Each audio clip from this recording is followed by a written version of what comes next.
తెలంగాణ సంస్కృతి సంప్రదాయాలకు ప్రతీక అయిన బతుకమ్మ పండుగను ఈసారి కూడా అత్యంత వైభవంగా నిర్వహించాలని ప్రభుత్వం నిర్ణయించింది. ఈ మేరకు బతుకమ్మ వేడుకల నిర్వహణ కోసం నిధులను భారీగా కేటాయించింది. ప్రతి జిల్లాకు 30 లక్షల చొప్పున మొత్తం 1.20 కోట్ల నిధులను మంజూరు చేసింది. ఈ నిధులు బతుకమ్మ సంబరాలను మరింత ఘనంగా నిర్వహించడానికి ఉపయోగపడతాయి.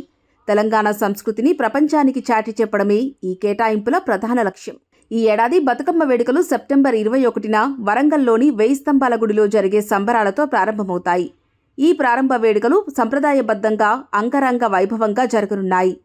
ఈసారి వేడుకల్లో ముఖ్యంగా చెప్పుకోవాల్సింది గిన్నీస్ బుక్ ఆఫ్ రికార్డ్ కోసం చేసే ప్రయత్నం. సెప్టెంబర్ 28న హైదరాబాద్లోని ఎల్బీ స్టేడియంలో దాదాపు 10,000 మంది ఆడపడుచులు ఒకేసారి బతుకమ్మ ఆడనున్నారు. ఈ కార్యక్రమం ప్రపంచ రికార్డు సృష్టించాలని లక్ష్యంగా పెట్టుకుంది. ఈ ప్రయత్నం బతుకమ్మ పండుగ ప్రాముఖ్యతను అంతర్జాతీయంగా చాటి చెబుతుంది. బతుకమ్మ సంబరాలు సెప్టెంబర్ 30న హైదరాబాద్లోని ట్యాంక్ బండ్పై జరిగే ప్రత్యేక కార్యక్రమంతో ముగియనున్నాయి.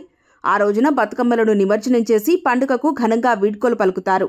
ఈ ముగింపు వేడుకలు అశేష జనసందోహం మధ్య కన్నుల పండుగగా జరుగుతాయి. ప్రభుత్వం బతుకమ్మకు ఇంత ప్రాధాన్యత ఇవ్వడం ద్వారా తెలంగాణ సంస్కృతిని, సంప్రదాయాలను కాపాడాలని, భవిష్యత్ తరాలకు వాటిని అందించాలని కృషి చేస్తోంది. ఈ వేడుకలు ప్రజల్లో ఆనందాన్ని, ఉత్సాహాన్ని నింపుతాయి.